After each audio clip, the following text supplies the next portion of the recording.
اصلی چطوری؟ اصلی در خدمت شما با سری فیلم سوپرهای خواهر دوقلوی شیما راگوزیان. ایشون من نمیدونم چرا هر کی این لوازم آرایشی رو میگیره دستش خارکسته فاز روانشناسی رو میگیره. منم که میدونی پا برنه میام تو ویدیوها دیگه.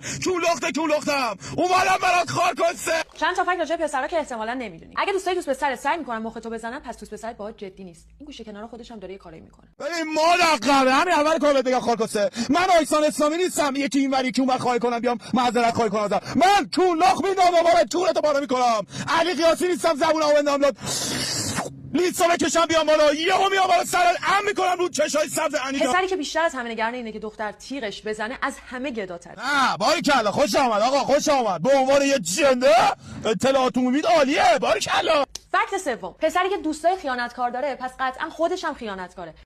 ببخشید استاد میشه توضیح بدید زیر چه گیر باید بخوابیم به این تجربیات شما برسیم؟ اینو لطفاً تو کپشناتون اضافه کنید عزیز. ببخشید میپرسم و معذرت میخوام و بالاخره وسط دادنتون مزاحم شد. پس دیگه نگو که مثلا محمد من وای نه با دوستاش خیلی پسر دوستاشو ندیدی نه عزیزم محمد تو از همشون بچتر فرار کن. نه ببین اینجا جا داره من به نمایندگی از تمام محمدهای ایران نه بلکه ایران کل امت اسلام کل شیعیان و سنی های این کره خاکی اعلام کنم که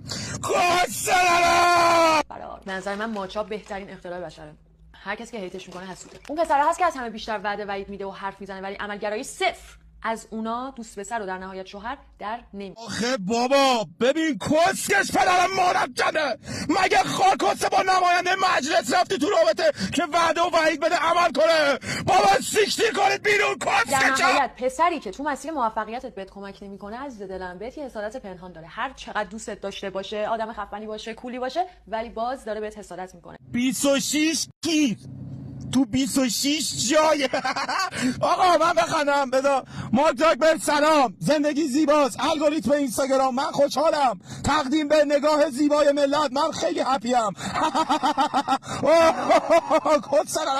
این آدم هیچ وقت نمیذاره که تو پیشرفت بکنی. حواست به اینجور آدما هم باشه. خدافظ. ببین سیمین بیا بپر رو این. خدافظ.